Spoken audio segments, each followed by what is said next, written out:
Hi, it's Jeannette Kingsbury with the Central Vermont Chamber of Commerce, and today's member spotlight is with John Pelkey from Mobile Sandblast here in downtown Barre, Vermont. Hi, John. How you doing? Thanks for joining us today. Appreciate it. So, first off, I'd like to ask if you could just describe your business in a nutshell. Well, technically it's two different businesses. One business deals strictly with granite and high-end granite and stuff that's done on site, and kind of caters to a lot of the manufacturers here in Barre. Basically, if something is done that needs to be serviced out in the field, or something is done wrong out in the field and needs to get fixed, or is too big to do in the sheds, I go to the manufacturer and I finish it.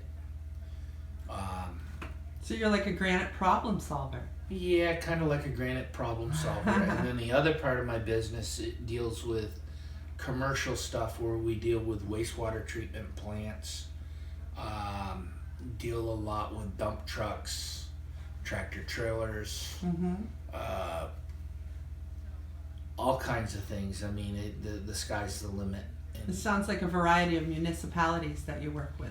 Yeah, a lot of them, but every once in a while you get somebody that'll call up with a piece of lawn furniture, and that's, it's part of the business, or rims on tires, trucks, whatever. Right. But, or even with a lot of these manufacturers, a lot of times on the commercial end of it, they'll have parts that they need, sandblasted so that they can repaint them and put them back on their saws, and kind of falls in that realm of things. So your scale of jobs is really from minute, small, right up to the big guys. Yes. Dealing with large corporations like Pizza Galley, or to dealing with projects that are just completely off the chart. You know what I mean? And a lot of times the weirder the better. Right. Makes it interesting. Right, like people, right? Yeah. So how did you acquire the skills that actually led you here to doing this? Well, I grew up in the granite industry, literally from the time I was in kindergarten all the way through high school. And what was really cool about it is I really had a hard time being stuck in one place. I did not like the fact of being stuck on an assembly line for 12 hours a day. So when I graduated from high school, I started my own business, which I don't really think that my family was too keen on. My father, as much as I loved him, really would have liked to have seen me stick with the family business and become a part of it. But I liked the fact that with the type of work that I wanted to do was cemetery lettering, which I'd go out in the cemeteries and put all the death dates on for everybody, and I would go all over New England. And then I started doing building type work for a company called Trammell Crow Corporation. I've done 37 buildings in Dallas alone. Wow. So they are a real estate developer, and I did all the hand carvings on their buildings and deal a lot with their special projects. And I suppose once you get good, in good with a certain company, then work just keeps perpetuating from that, yes? Exactly. These people all are very, very tight with each other. So they keep it in-house, so therefore... Well, it's like a lot of these, I don't want to use the word rich people because it's just a different level of broke, I guess. But a lot of these people, they all hang out together. I can't really give you any names, but you know. That's what I mean by in-house, like they're just circulating, so your name is circulating around amongst them. And amongst basically that group, right? Yeah, basically one of them would say, "Oh, John did a really good job for me, and he was honest about the pricing, and he did exactly what I wanted him to do, and he was easy to work with, so on and so forth." And then the next thing you know, you're dealing with somebody else. Right, so word of mouth in an affluential Yeah. circle. Which puts me in a position to meet some really important people in this country, and you know, which is also really cool. But then you find out, just like everybody else, that they wear their pants just like you do. Right. You know what I mean? And little burst of the bubble sometimes, huh?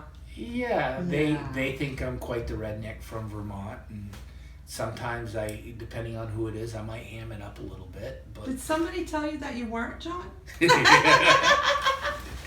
But no, they're great people. Nice. So, do you do any collaboration with the local businesses here?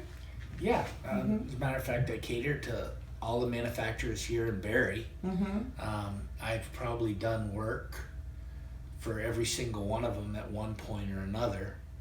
Some I deal with more than others. You know, some like to do larger jobs, but a lot of times I will do projects where I will go over to, let's say, GIV, and the piece is way too big to do in their shop, so they'll take it with their big forklifts, they'll put it out in the driveway, and I work on it out in the driveway.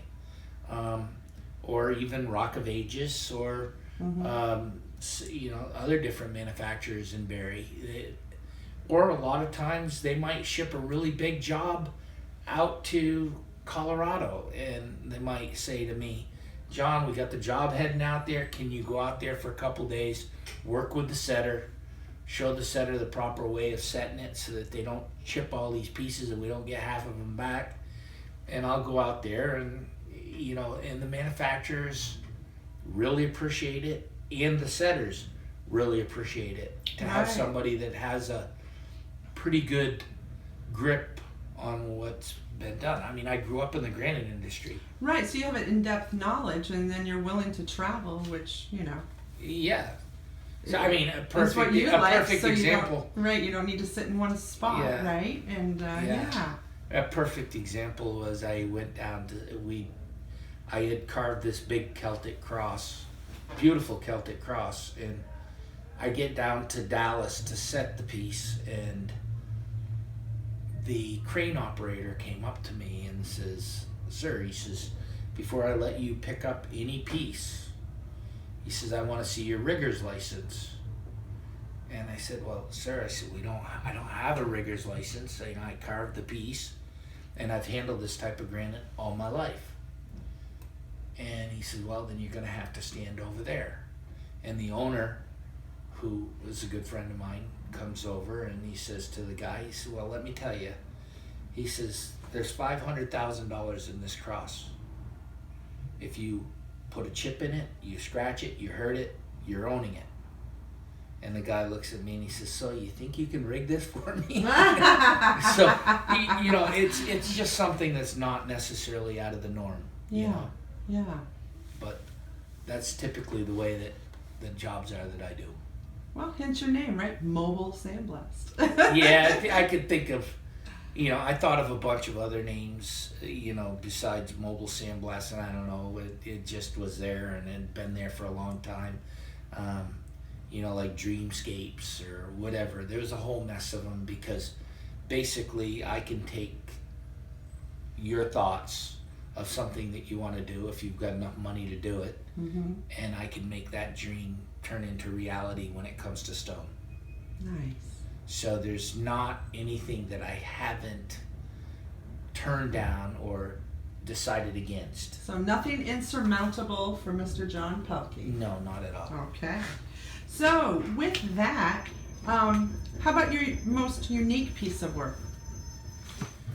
What would you say that would be?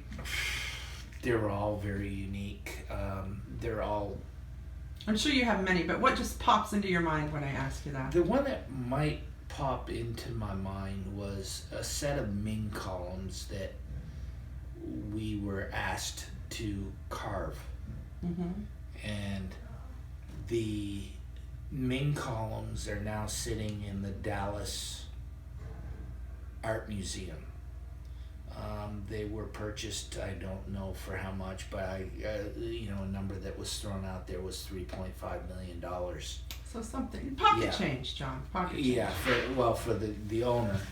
And what ended up happening was those Ming columns wanted to be duplicated, and we were told that the intricacy of it was so that it was impossible. Not a problem. And we did it, and they came out beautifully. And we had to do it, or I had to do it with literally drawing the pieces as we were going off from photographs, because the original Ming columns, they wouldn't let us take rubbings of. We couldn't do any of that stuff, just measurements and photographs. So it was just from your eye. Yeah, and we Wow. duplicated it, and did I think I got what I should have gotten for him? No, but the job got done. And what a feather in your cap. I mean, Yeah. that's, you must have been So impressed with yourself. That was right? what, at one point, I believe the Barre Granite Association, when they put it in the magazine, said that it was probably the most aggressive job that had ever come through Barre in years. So Good on you. yeah, it was a feather in the cap for me. Yeah. Actually, my brothers collaborated in on it too. Oh, very nice. So And they're in the industry as well, they're correct? in the industry as well. It's a family business. Yeah. I'll go in your own directions. Yeah. Well, John, thank you so much for joining us today. I really appreciate learning more about your business. And Okay. And thanks for being a member, as always. Yeah.